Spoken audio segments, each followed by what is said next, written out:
దేవుడు 2007లో చిన్న వయసులో నన్ను పేరు పెట్టి పిలవటం, దేవుడి స్వరాన్ని నేను విన్నాను.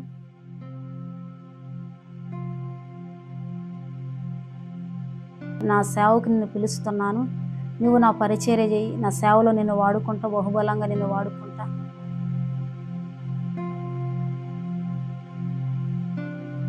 అందరు ఎగతాళి చేస్తున్నారు, మరలా ఈమెకి సంతానం ఉండదు, ఒక్క అమ్మాయే ఉంటుంది ఈమెకి, ఇక బుట్టరని చెప్పి అందరూ నన్ను అంటున్నారు.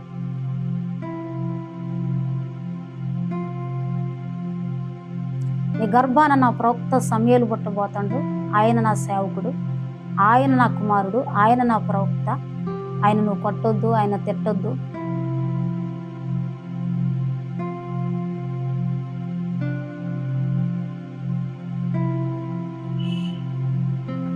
హల్లెలూయా.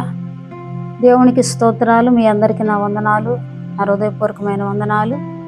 నా జీవితంలో దేవుడు చేసిన మేలులు, నా జీవితంలో ఎన్నో గొప్ప కార్యాలు చేసిండు నా దేవుడు. నేను దేవుణ్ణి ఎరగక ముందు చాలా చిన్న వయసులో దేవుడు నన్ను 2007లో నన్ను పేరు పెట్టి పిలిచిండు. పిలవక తల్లికి నా జీవితంలో నా చిన్నతనం నుంచి మా అమ్మ మందిరానికి వెళ్ళేది, కానీ నా తల్లెమ్మటి నేను మందిరానికి వెళ్ళేది, కానీ నాకు నిజమైన మారు మనసు నా జీవితంలో లేదు, ఉండకపోయేది.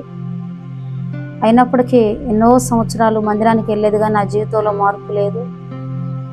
నేను అన్నీ కూడా లోక విషయాల్లో నేను ఉండేది, కానీ చిన్ననాటి నుంచే దేవుడు అంటే నాకు నచ్చకపోయేది. దేవుడు అంటే ఏందో తెలిసినా తెలియనట్టుగా నేను ఉండేది.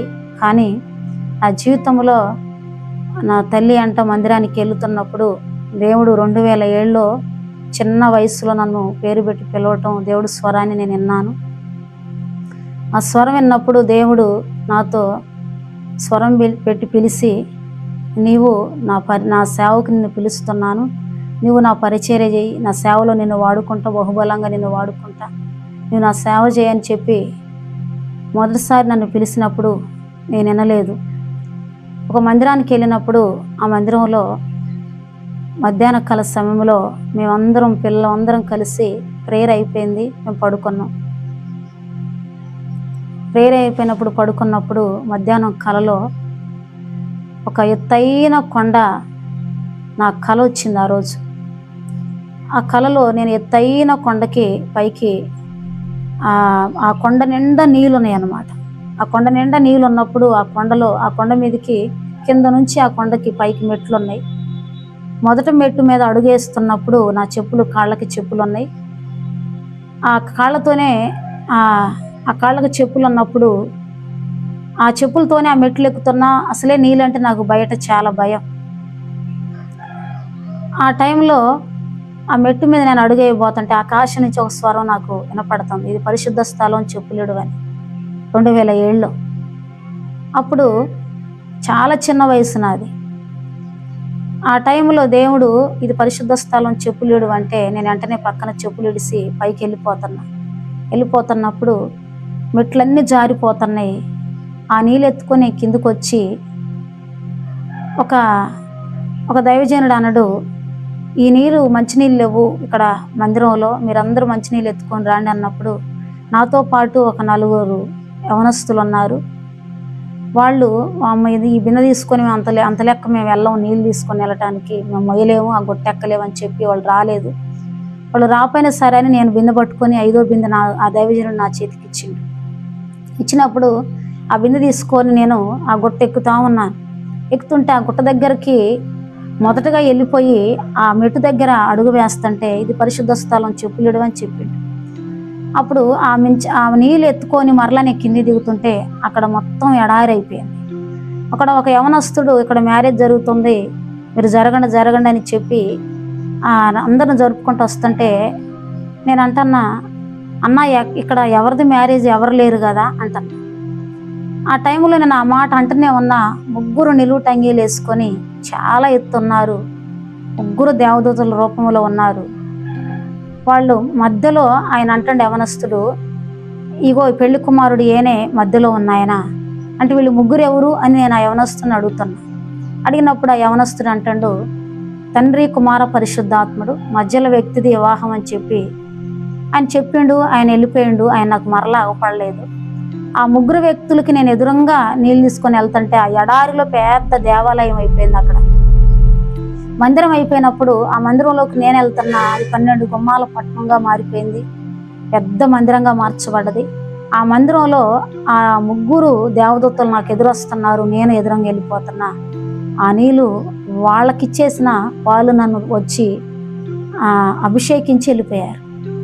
వెళ్ళిపోయినాక కొన్ని దినాల తర్వాత నేను టైలరింగ్ చేసేదాన్ని. నేను బాగా అందరికీ మిషన్ నేర్పేయటం, ఒక 150-200 మందికి నేను మిషన్ నేర్పించినండి. కానీ ఆ జీవితంలో నెమ్మది లేదు, శాంతి లేదు. స్కూల్కి వెళ్ళుకుంటూ బంద్ చేసి మరలా మిషన్ అందరికి నేర్పేదాన్ని. ఆ టైంలో దేవుడు నన్ను దర్శించాక నాకు 15 సంవత్సరాల ఏజ్ వచ్చినప్పుడు నేను మిషన్ ప్రారంభించాను అన్నమాట. ఆ టైంలో మిషన్ నేర్పి మళ్ళా రెండోసారి నాకు స్వరం వినపడ్డది, నువ్వు నా పరిచర్య చేయని. అప్పుడు నేను దేవుని మాట వినలేదు. మరలా మూడోసారి దేవుని మరలా స్వరం వినపడ్డది, ఇదిగో నువ్వు నా పరిచర్య చేయాలి అన్నప్పుడు మా తల్లిగారు నేను కలిసి పత్రికలు తీసుకుని అనేక ప్రాంతాలు, కొన్ని ప్రాంతాల్లో తిరిగి సువార్త ప్రకటించడం జరిగింది. అనేక ప్రాంతాలు, 120 ప్రాంతాల్లో మేము సువార్త ప్రకటించాను. అప్పుడు చిన్న ఏజ్లో ఎక్కడికి వెళ్ళినా కాళ్ళు భయంకరంగా వాసిపోయేది, నడుచుకుంటూ వెళ్ళిపోయేది. మా దగ్గర ఛార్జీ కూడా ఉండకపోయేది. ఆ టైంలో నడుస్తూ అనేక ప్రాంతాలు తిరిగి సువార్త ప్రకటించడం జరిగింది. ఆ తర్వాత మ్యారేజ్ కాక తల్లికే దేవుని యొక్క పరిచర్య నేను ప్రారంభించిన. మా ఇంట్లో గదిలో ప్రార్థన పెడుతున్నప్పుడు 30 మంది దాకా యవనస్తులు వచ్చేది. అప్పుడు ఎన్నో దేవుడు కార్యాలు జరిగించేది. మూడోసారి స్వరం ఈని ఆయన మూడోసారి మరలా నన్ను పిలుస్తున్నప్పుడు, మూడోసారి నేను గదిలో సాయంత్రం పూట బాగా భయంకరంగా తలనొప్పి వస్తుంది. అప్పుడు పెద్ద స్వరం వినపడుతుంది, నువ్వు నా పరిచర్య నా సేవ చేయమంటే చేయట్లేదు, నా పరిచర్య చేయమంటే చేయట్లేదు అని చెప్పి పెద్ద స్వరం వినపడుతుంది. ఆ స్వరం వెంటనే ఉన్న నేను భయంకరమైన తలనొప్పి, నేను చనిపోతానేమో అనుకుంటున్నా. ఆ టైంలో నీకు చిన్న శిక్ష పెడతా చూడు అని మాట నాకు వినపడింది. నేను అనుకుంటున్నాను మంచిగానే ఉన్నా కదా, నేను బాగానే ఉన్నా కదా, నాకేమైద్ది అని నేను అనుకుంటున్నాను. ఆ టైంలో నాకు భయంకరంగా జ్వరం వచ్చింది. వచ్చినప్పుడు 6 రోజులు నేను జ్వరంతో మంచం మీద పడుకొని ఉన్నప్పుడు 6 రోజులు మంచం మీద పడుకున్నప్పుడు ఏ డాక్టర్లు వచ్చి ఇంజక్షన్లు వేసినా నాకు తగ్గట్లే. అయితే ఒక యవనస్తురాలు ఒక ఆమె ఉంది, ఆమె పేరు, ఆమె నాకు భయంకరంగా బొబ్బలు వచ్చినాయి, భయంకరంగా నాకు రోగంతో నేను బాధపడుచున్నా. దేవుడు మరి నీ దగ్గరికి వెళ్ళమన్నాడు నన్ను, నువ్వు ప్రార్థన చేస్తే నాకు తగ్గిద్దని చెప్పి అంటుంటే నేను అంటున్నా, నువ్వు నా దగ్గరకు పరిగెత్తుకొని వస్తున్నావు ఏంది, నీకు దైవజనులు లేరా? వాళ్ళ దగ్గరికి వెళ్ళు, ఎన్నో మందిరాలు ఉన్నాయి, ఎంతోమంది దైవ సేవకులు ఉన్నారు, వాళ్ళ దగ్గరికి వెళ్ళి నువ్వు ప్రార్థన చేయించుకోవచ్చుగా, నువ్వు నా దగ్గరికి ఎందుకు వస్తున్నావు అంటే, నువ్వు నాకు ప్రార్థన చేయట్లేదు, దేవుడే నీతో మాట్లాడతాడులే అని చెప్పాడు. ఆ టైంలో భయంకరంగా నాకు జ్వరం తలిగి మంచం మీద పడుకున్నప్పుడు 6 చెద్దర్లు నాకు కప్పినా కూడా ఆ జ్వరం తగ్గట్లే. ఆ చెద్దర్లు కప్పినా తగ్గపోతే ఆ టైంలో ఆ చెమట్లన్నీ కమ్ముతున్నప్పుడు ఆ జ్వరం తొలగి బాగా భయంకరంగా నేను బాగా వణికిపోతున్నా. అప్పుడు నేను అనుకున్నా, నీవు నన్ను స్వరం పెట్టి పిలిస్తే ప్రభువా నాకు ఈ జ్వరం ఇప్పుడే తగ్గిపోతే నన్ను పిలిచిన వ్యక్తి దగ్గరికి వెళ్ళి నేను ప్రార్థన చేసి వస్తా అని చెప్పిన. వెంటనే ఎప్పుడైతే ఆ మాట నేను అనను 5 నిమిషాలలో నా మీద కప్పిన చెద్దర్లన్నీ కూడా తడిసిపోయి ముద్ద అయిపోయింది. వెంటనే లేచి నన్ను పిలిచిన వ్యక్తి దగ్గర పోయి నేను వెళ్తే ఆమె ఎన్నో హాస్పిటల్ తిరిగింది అప్పుడు ఆ టైంలో, కానీ ఆమె రోగం ఆమెకి పోవట్లేదు. భయంకరమైన ఆమెకి ఎయిడ్స్ అంటే నాకు తెలియదు. ఆ రోగం ఎన్ని హాస్పిటల్ తెలియనా, నువ్వు చివరి స్టేజ్లో నువ్వు చనిపోతావని డాక్టర్లు ఆమెకు చెప్పారు. చెప్పినప్పుడు అది నాకు తెలియదు. నాకు అప్పుడు చాలా చిన్న వయసులో 16 సంవత్సరాల వయసులో ఆమె దగ్గరికి వెళ్ళి నేను చిన్న ఆయిల్ డబ్బాకు ప్రార్థన చేసి ఇస్తే దేవుడు తనని ముట్టి బాగు చేసిండు. ఆ బొబ్బలన్నీ కూడా మాడిపోయాయి. తగ్గిపోయినాక ఆ ఇంట్లో ప్రార్థన పెట్టంటుంది, నాకు ప్రార్థన చేయటం రాదు, పాటలు పాడటం రాదు, ఒకటే పాట వచ్చు. 6 రోజులు జ్వరం, 6 రోజులు ఏమీ తినలేదు. నేను మొహం కడుక్కొని ఆమె దగ్గరికి వెళ్ళి ఆ జ్వరం మీదనే దేవుడు నన్ను బాగు చేశాక వెళ్ళి ప్రార్థన చేస్తే ఆమెకు స్వస్థత కలగగానే ఆమెను చూసి అందరు ఇంజనీరింగ్ పిల్లలు చదువుతున్న వాళ్ళందరూ వాళ్ళ ఇంటి పక్కన రూమ్లో ఉంటున్నారు రెంట్కి.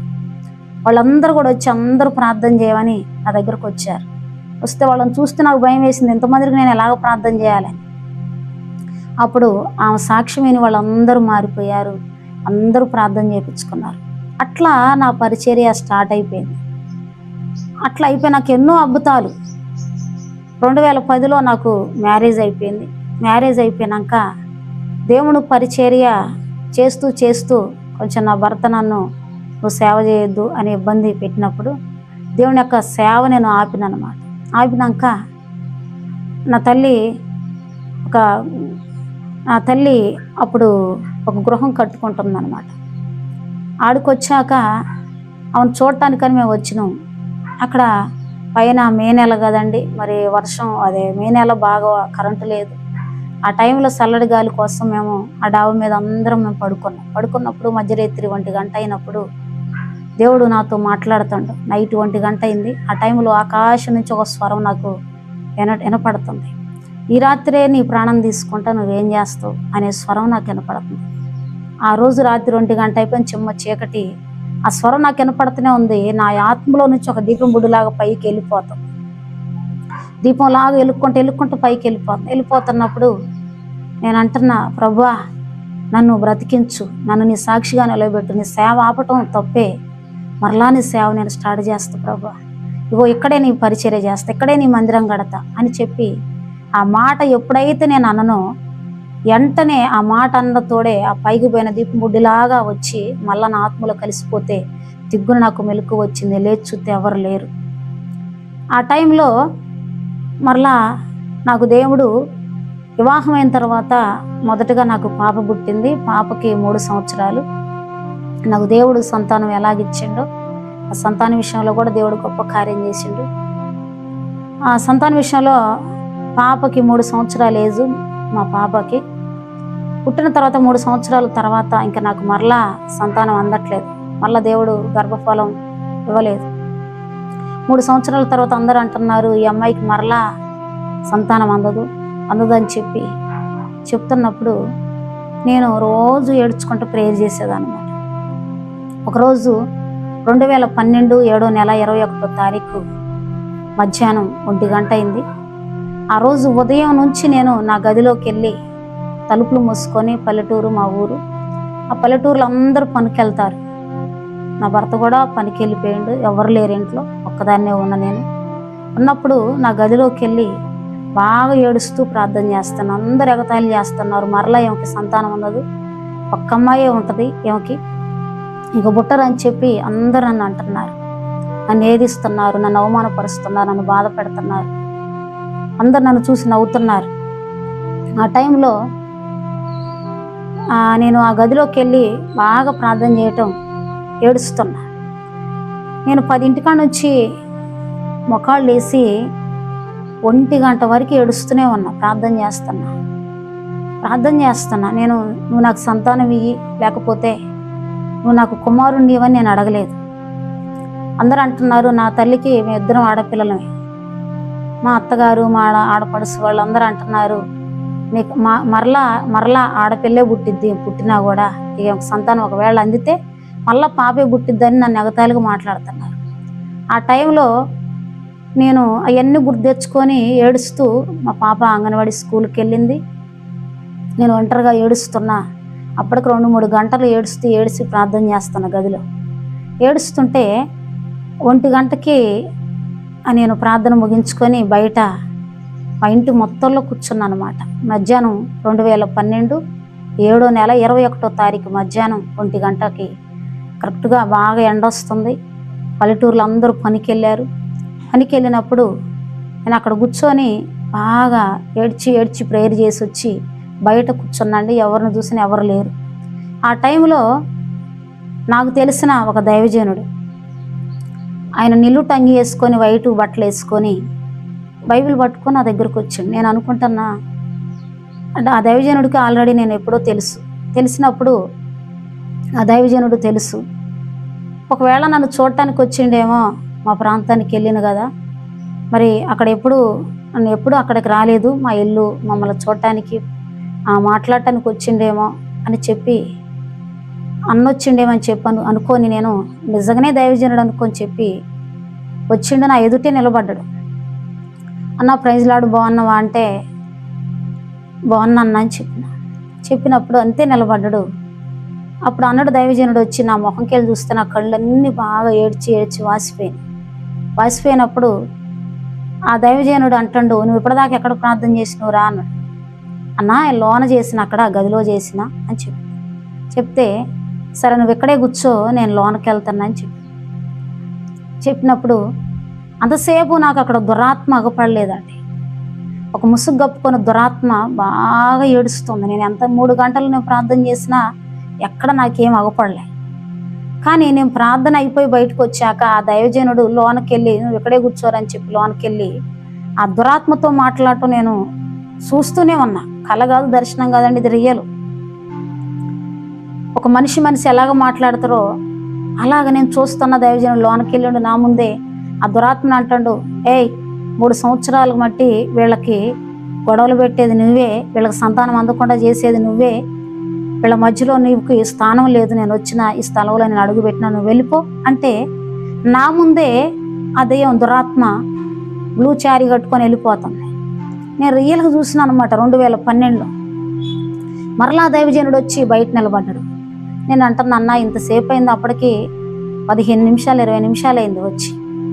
ఇంతసేపు వచ్చినవన్నా మంచినీళ్ళు ఇస్తానంటే వద్దంటున్నావు, ఒక చైర్ వేస్తానంటే నువ్వు కూర్చోవట్లేదు, వద్దు అంటున్నావు అని చెప్పి అంటుంటే నేను ఒక మాట చెప్తాను విను అంటాడు. నేను అంటున్నా, ఏం చెప్పన్నా అని అంటున్నా. నీ గర్భాన నా ప్రవక్త సమయలు పుట్టబోతాడు, ఆయన నా సేవకుడు, ఆయన నా కుమారుడు, ఆయన నా ప్రవక్త, ఆయన నువ్వు కొట్టొద్దు, ఆయన తిట్టొద్దు, ఆయనకి నువ్వు ప్రత్యేకంగా ఏదైనా వాడాలి, నువ్వు ఏరే సోప్ పెట్టాలి, ఏరే టవల్ పెట్టాలి, ఆయన్ని నువ్వు ప్రత్యేకంగా చూసుకోవాలి, ఆయన నా సేవకుడు, ఆయన ద్వారాగా నేను ఎన్నో కార్యాలు నేను జరిపించుకుంటా, ఆయన నా కుమారుడు, ఆయన 2014 ఆగస్టు 22వ తారీఖు 6:20కి 6:30కి నీ గర్భాన పుట్టబోతాడు, ఆయన నా ప్రవక్త అని చెప్తుంటే నేను అంటున్నా, అన్నను చూసి పక్కుని నవ్వుతూ, అన్న నేను ప్రెగ్నెన్సీ కూడా లేను, మా పాపకు 3 సంవత్సరాలు, నేను ఏమి లేను, ఒకవేళ నేను గర్భిణితో ఉన్నప్పుడు నువ్వు మాట చెప్తే నాకు సంతోషం అని నేను అంటనే ఉన్నా. ఆయన చెప్తుంటే నేను పట్టించుకోకుండా అంటున్నా, ఇగో నువ్వు నమ్మకపోతే నాతో అంటాడు, నువ్వు నమ్మకపోతే డైరీలో రాసుకో, నువ్వు నా మాట నమ్మట్లేదా, నువ్వు రాసుకో అంటాడు. నేనేం చేస్తున్నా, చైర్ అన్న తీసుకొద్దామని చెప్పి లోనకి వెళ్ళిపోయిన గదిలోకి వెళ్ళిపోతే ఆ గదిలోకి వెళ్ళి ఆ కుర్చీ చైర్ పట్టుకొని వెనక్కి తిరగంగానే వారసు మొత్తం తిరగలేదు, నేను ఇట్లా తిరగంగానే చాలా ఎత్తు అయిపోయాడు మనిషి, దేవదూత రూపంగా మారిపోయింది, బంగారపు సాయి కలరు, దగదగ మెరిసిపోతాడు, చేతులు పెద్ద పొడవైన చేతులు, కళ్ళు అగ్నిలాగా మెరుస్తున్నాయి కళ్ళు, చాలా ఎత్తున్నాడు, చాలా అందంగా ఉన్నాడు. అదేనేమో మరి నేను రియల్గా కల కాదండి, దర్శనం కాదండి. మిట్ట మధ్యాహ్నం 1 గంట 2012 7వ నెల మధ్యాహ్నం 21వ తారీఖు ఆ రోజు మధ్యాహ్నం 1 గంట పగలు. ఆ టైంలో రియల్గా నేను దేవుణ్ణి చూసిన ఆ టైంలో నేను దగ్గరకు వస్తుంటే అది అందుకేనేమో పరమగీతాల్లో సోలమితో ఒక మాట, నా ప్రియుడు ధవలవర్ణుడు రత్నవర్ణుడు 10,000 పురుషులలో అవలేలుగా గుర్తుపట్టవచ్చు నా ప్రియుడని చెప్తే నాకు ఆ వాక్యం గుర్తుకొచ్చింది. నేను బయటికి ఆ చైర్ తీసుకొని మళ్ళీ వస్తానేమని చెప్పి వెంటనే 20 నిమిషాలు నాతో మాట్లాడిన ఆ దైవజనుడు వెంటనే వెళ్ళిపోయాడు. ఇక నాకు అవపడలే. ఆ ఇంటి చుట్టూ తిరుగుతూ బాగా ఏడుస్తున్నా, ప్రభువా నువ్వు అనుకోలేదయ్యా, నన్ను క్షమించయ్యా, నువ్వు ఇంత గొప్ప దేవుడువా ప్రభువా, కళల ద్వారాగా ఎన్నోసార్లు మాట్లాడినావు, నీ స్వరం విన్న నేను దర్శనం ద్వారాగా చూసిన కానీ రియల్గా నువ్వు నాకు ప్రత్యక్షమేను, నువ్వెంత గొప్ప తండ్రి అని చెప్పి ఆ రోజు నేను డైరీలో రాసుకున్నాక మరలా నేను వేరే ఒక ప్రాంతానికి వచ్చినప్పుడు అక్కడ దైవజనుడు 12 రోజులు ఫాస్టింగ్ ఉంటాడు, ఫుల్గా 12 రోజులు ఫాస్టింగ్ ఉంటుంటే ఆ దైవజనుడి దగ్గరికి నేను వెళ్ళినప్పుడు మా అమ్మ అక్కడ తీసుకొని వెళ్తే ఆ దైవజనుడు డేరా కట్టుకొని కన్నీరు గార్చి బలిపీఠం మీద ప్రార్థన చేస్తున్నప్పుడు అందరూ అన్నారు, అయ్యా ఎవరిని రానిట్లే, తాళం వేసుకొని ప్రేయర్ చేస్తాడు, 12 రోజులు ఏం ముట్టుకోవట్లే. అయితే అక్కడికి వెళ్ళినప్పుడు అన్న పలానా అమ్మాయి వచ్చింది అన్నప్పుడు, సరే రమ్మని చెప్పు అని అన్నాడు. నేను ఎంట్రన్స్లో అక్కడ ఉన్నప్పుడే దైవజనుడికి నేనేం చెప్పలే. ఆయన అంటుండు, నీ ప్రవచనం చెప్తాడు, నీ గర్భాన నా ప్రవక్త సమయలు పుట్టబోతాడు, ఆయన నా సేవకుడు, ఆయన నా కుమారుడు అని చెప్పిండు. నేను ఆ దేవుడు చెప్పిన ఒక 2 నెలలకి ఆయన దగ్గరికి వచ్చిన అనమాట. మరలా ఈ 2వ మాట చెప్తాడు. అప్పుడు నేను ప్రెగ్నెన్సీగా లేను. మరలా 3వసారి మా అక్క వాళ్ళ ఇంట్లో ఒక ప్రేయర్కి వెళ్తే నైట్ 12 అయిపోయింది. వాళ్ళు అన్నారు, ఈరోజు మా ఇంట్లో పడుకొని రేపు వెళ్ళండి, ఇది చాలా దూరం కదా ఊరు అని చెప్పి వాళ్ళ ఇంట్లో పడుకుంటే తెల్లవారుజామున 3 అయిపోయింది టైం.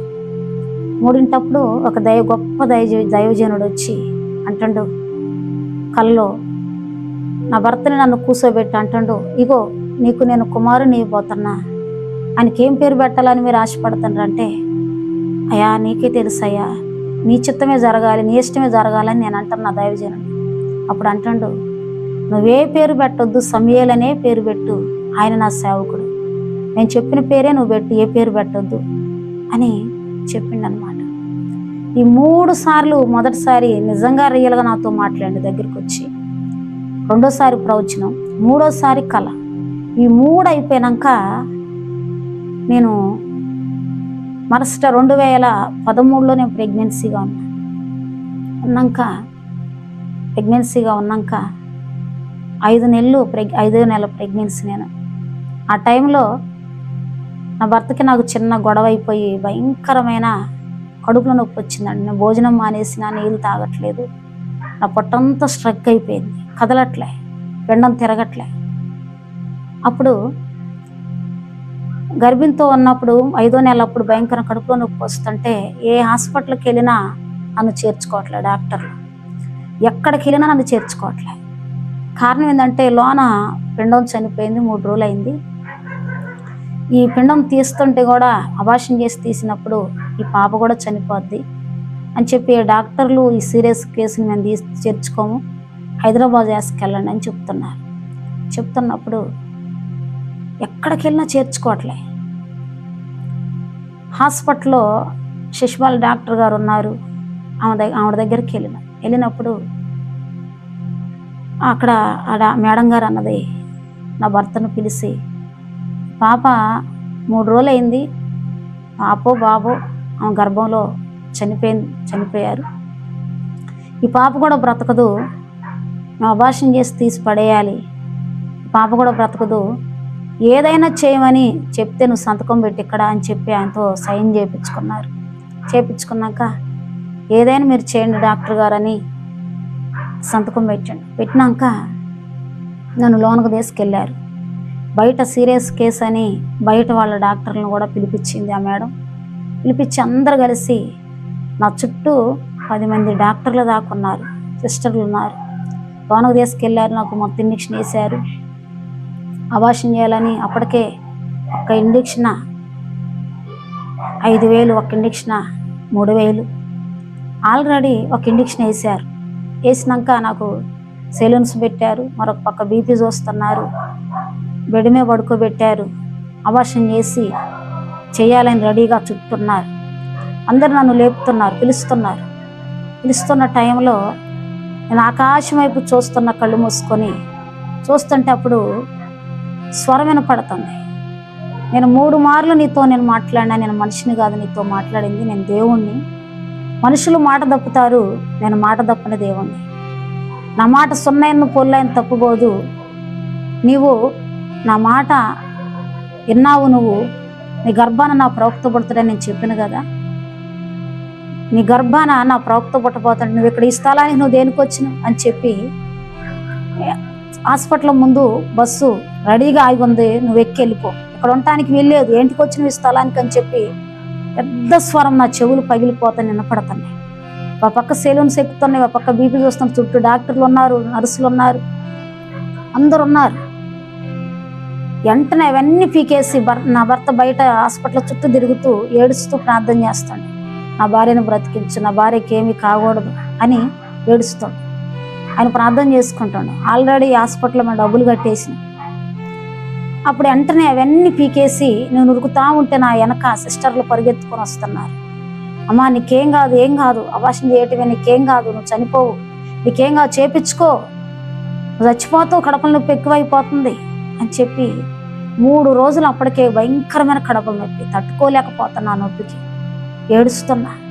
ఇంజెక్షన్ ఆల్రెడీ వేశారు, అబార్షన్ చేయడం రెడీగా అందరూ వచ్చి నిలబడ్డారు, పిలుస్తున్నారు. నేను పరుగెత్తుకొని వచ్చి అక్కడ హాస్పిటల్ ముందు వస్తే ఆల్రెడీ బస్సు ఆగి ఉన్నదంట. ఆగి ఉన్నాక నేను ఏంటంటే నా భర్తతోనే, బావా నాకు ఈ అబార్షన్ వద్దు, దేవుడు నన్ను ఇంటికి వెళ్ళమంటాడంటే నీకేం కాదు, చేపించుకో అంటాడు. నేను వెంటనే ఆయన రాకపోతే రాపండి అని చెప్పి నేను బస్సు ఎక్కి కూర్చున్నా. నా వెనక తెలిగి బస్సు ఎక్కి వచ్చింది. మేము ఇంటికి వెళ్ళాక యథాప్రకారం పిండం తిరుగుతుందండి. దేవుడి స్తోత్రాలు. యథాప్రకారం పిండం తిరుగుతుంది. అప్పుడు గొప్ప గొప్ప దైవజనులు నాకు తెలుసు, వాళ్ళందరికీ ఫోన్ కాల్ చేసి అందరితో ప్రార్థన చేపించుకున్నాను. ఆ కోసం కొంతమంది దైవజనులు ఫాస్టింగ్ ఉండి ప్రార్థన చేస్తున్నారు. వాళ్ళందరూ అన్నారు, నీ గర్భాన ప్రవక్త రాబోతుండని, సాతాను యొక్క గలిబిలి, నువ్వు అటగిట్ట హాస్పిటల్కి వెళ్ళావు అంటున్నారు. వాళ్ళకి హాస్పిటల్కి వెళ్ళింది తెలియదు, ఆల్రెడీ వెళ్ళి వచ్చింది నేను. దేవుడు నన్ను స్వస్థపరిచి పిండం ఏదో ప్రకారం తిరుగుతుంది. తిన్నాక మరలా 2014 ఆగస్టు 22వ తారీఖు దేవుడు ఎలాగ చెప్పిండు, ఆ రోజే సాయంత్రం 6:30కి నాకు హాస్పిటల్కి తీసుకెళ్ళినాం. హాస్పిటల్కి వెళ్ళాక అక్కడ డాక్టర్ ఆపరేషన్ చేయాలని అన్నది. అంత ఉమ్మనీరు అంతా పడిపోయింది, ఈ పాపకి ఆపరేషన్ చేయాలి. ఈరోజు 9వ నెల తలిగింది. ఆ రోజే మేము మామూలుగా హాస్పిటల్కి వెళ్ళి చూపించుకోవడానికి కానీ వెళితే ఈరోజే ఆపరేషన్ చేయాలని అంటాం. వెంటనే పెద్ద ఆపరేషన్ చేశారు. పాపకి ఆపరేషనే, పెద్ద ఆపరేషన్. మళ్ళీ బాబుకి ఆపరేషన్ చేసి బాబుని తీశారు. చిన్నగా ఉన్నాడు ఆ పిల్లోడు, 1.5 kg ఉన్నాడు. ఆ పిల్లోని చూసి డాక్టర్లు అయ్యో ఈ పిల్లోడు ఎట్లా చేతికి వస్తాడు అని చెప్తే, పుట్టంగానే పిల్లోడి కామెరలు ముదిరిపోయినాయి, భయంకరంగా ఏడుస్తాడు. నాకు పెద్ద ఆపరేషన్ చేసి తీశారు. దేవుడు నీ బాబుకి పుట్టమచ్చ ఉంటుంది, నీ బాబు ఎలా ఉంటాడని పుట్టకముందే దేవుడు నాతో మాట్లాడి చూపించాడు కల్లో, ఇగో ఎలా ఉంటాడో నీ కుమారుడని. ఆ పుట్టంగానే నా కుమారుడికి అలాగనే ఉంది, దేవుడు ఎలాగ చెప్పిండు అలాగనే ఉన్నాడు. అదే పేరు పెట్టిన సమయల్ అని. ఆ పుట్టంగానే కామెరలు ముదిరిపోయినాయి. బాబుని హేరే హాస్పిటల్ పిల్లల డాక్టర్ దగ్గర తీసుకెళ్ళమన్నారు. ఆ తర్వాత నాకు మరలా చిన్న దగ్గు వచ్చి కుట్లు తెగిపోయినాయి. వెంటనే డాక్టర్ అన్నాడు, సీరియస్ అయిపోయింది, అమ్మో ఈ పాప బ్రతకదు, బ్లడ్ వస్తుంది, భయంకరంగా నడవలేకపోతున్నాను, ఆ నొప్పులతో తట్టుకోలేకపోతున్నా భయంకరంగా. మరలా 3 ఆపరేషన్ చేశారు. చేసినప్పుడు అందరూ మా బంధువులు, మా అమ్మ వాళ్ళు, మా అక్క వాళ్ళు అందరూ ఏడ్చారు భయంకరంగా. లోన దగ్గు వస్తే లోన దిగిందండి కుట్టు. అప్పుడు దేవుడు నన్ను బ్రతికిచ్చిండు. బ్రతికిచ్చాక దేవుడు నన్ను మా అమ్మ వాళ్ళ ఇంటికి వస్తే పైన స్వరం పెట్టి నా సేవ పరిచర్య ఆపినవేంటి అని అడిగితే, అప్పుడు నీ సేవ చేస్తాను చెప్పి అక్కడ మందిరం కట్టుకొని దేవుని యొక్క పరిచర్యలో మేము సాగిపోతున్నాం. దేవుడు నా జీవితంలో చేస్తున్న మేలులు చాలా ఉన్నాయి, ఇంకా ఎన్నో చెప్పాలంటే ఈ టైం సరిపోదు. దేవుడు నా జీవితంలో గొప్ప కార్యం చేసి ఆ పక్షాన్ని అద్భుతం చేసిన దేవునికి ఏమిచ్చిరు కూడా రుణం తీర్చుకోలేము. నా జీవితంలో చాలామందికి సంతానం లేని వారికి నేను చెప్తున్నా, యూట్యూబ్లో చూస్తున్న మీ అందరికీ నేను చెప్తున్నా, గర్భఫలం లేని వాళ్ళు మీరు ఎవరు బాధపడద్దు. దేవుడు నాకు ఇచ్చిన దేవుడు మీకు కూడా గర్భఫలాన్ని ఇస్తాడు. ఆయన మాట ఇస్తే నెరవేర్చడానికి సమర్థుడు. ఆయన ఎన్ని గొప్ప కార్యాలు నా జీవితంలో చేసిందంటే, దేవుడు నాకు కుమారుని ఇచ్చిండు, కుమార్తెనిచ్చిండు. నా కుమార్తెకు కూడా పేరు పెట్టిన దేవుడు ఆయనే.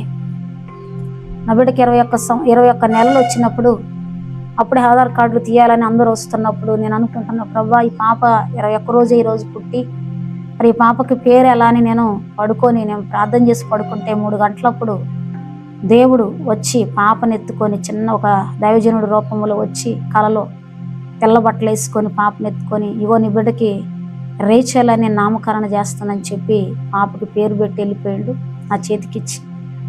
పాపకు కూడా దేవుడే పేరు పెట్టిండు, బాబుకు కూడా దేవుడే పేరు పెట్టిండు. నా జీవితంలో చేసిన కార్యాలు ఎన్నో కార్యాలు.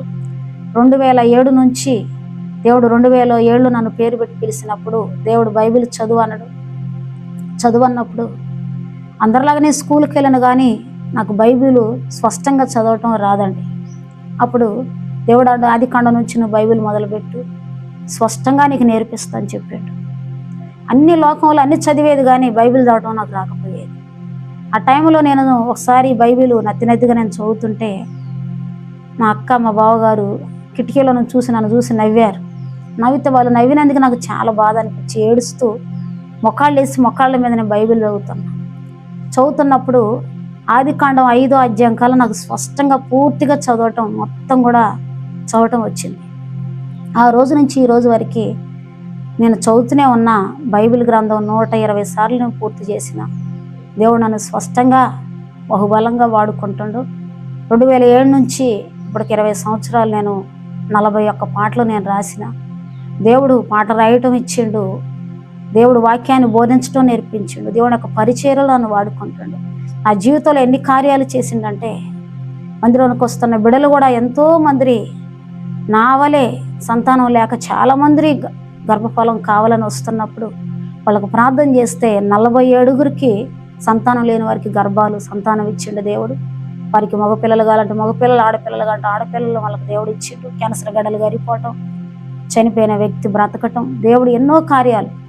ఎలకల పేస్ట్ తిన్న వాళ్ళు బ్రతికారు. ఎంతోమంది సంతానం ఇచ్చిండు దేవుడు. ఎన్ని కార్యాలు చేసిండంటే నా జీవితంలో ఎన్నో కార్యాలు చేసిండు. ఆయనకేమిచ్చిన నేను రుణం తీర్చుకోలేను. ఆయన నా జీవితంలో చేసిన దేవునికి వందనాలు. ఈ గొప్ప సాక్ష్యం దేవుడు దీవించునుగాక.